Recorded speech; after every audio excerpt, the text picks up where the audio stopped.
Hey guys, welcome to my quick tutorial on how to motion track a certain portion of your video and color correct it in Davinci Resolve. So here I've got a clip that I filmed about a year or so ago with my friend Christian here, and at the time I didn't really understand what I was doing in terms of color correction, but with what I know now, I can go back and I can color correct whatever I want. So he looks super logged and washed out right now.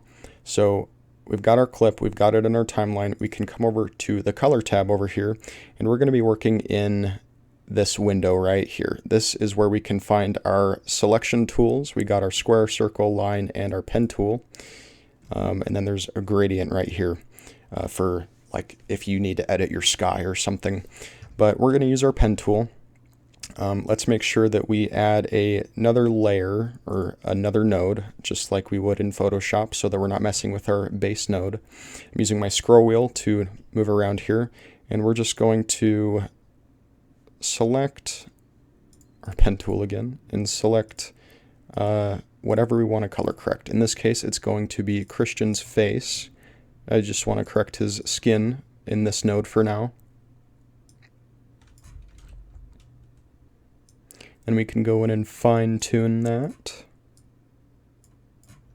And you can get as specific as you want with this. We'll just call this good for now. Make sure that when you do this, you're on the very first frame of your clip. Otherwise, you'll have to go back and do it again. You got to do it on the first frame. So once we have that, we're going to come to this button right next to our window tool. It's called Tracker. Make sure we're on our first frame again, and we're going to hit the play button right here, and it'll use its AI to automatically detect and motion track my boy Christian here. So now that we have our area selected, we can come over here and color correct. So I'm going to make him a little more warm. And I'm going to give him a little more saturation. And now we can see the difference. So Alt-D activates and deactivates our nodes. We can see there's a clear difference. So here it is without color correction. And here it is with color correction.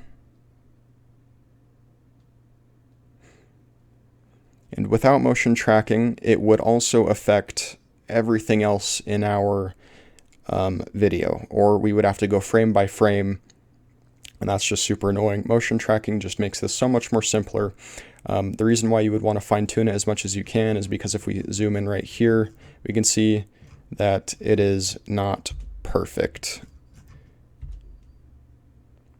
So you can go in and fine tune that as much as you want, but for our purposes, that will do it. Thanks for watching.